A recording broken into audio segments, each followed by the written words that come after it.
അമേരിക്കയെ ആക്രമിച്ചിട്ടും തിരിച്ചടിക്കാതെ അമേരിക്ക വെറുതെ വിട്ട ഒരു രാജ്യമുണ്ടെന്ന് നിങ്ങൾക്കറിയാമോ? 1967 മെഡിറ്ററേനിയൻ കടലിൽ ഈജിപ്ത് തീരത്തോടടുത്ത് പെട്രോളിംഗിൽ ഏർപ്പെട്ടിരിക്കുകയായിരുന്നു അമേരിക്കൻ പടക്കപ്പലായ USS ലിബർട്ടി.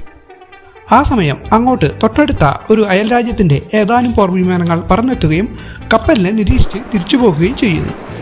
എന്നാൽ ഏതാനും മണിക്കൂറുകൾക്ക് ശേഷം അങ്ങോട്ടേക്ക് തിരിച്ചെത്തിയ ഈ വിമാനങ്ങൾ പൊടുന്നനെ കപ്പലിനെ ആക്രമിക്കാൻ ആരംഭിക്കുന്നു. ടോർപിഡോകളും ബോംബുകളും ഉൾപ്പെടെ ഉപയോഗിച്ച് നടത്തിയ ഈ കനത്ത ആക്രമണത്തിൽ കപ്പലിൻ്റെ കമ്മ്യൂണിക്കേഷൻ സംവിധാനങ്ങൾ അടക്കം തകരുകയും കപ്പലിന് കനത്ത നാശനഷ്ടം സംഭവിക്കുകയും ചെയ്യുന്നു.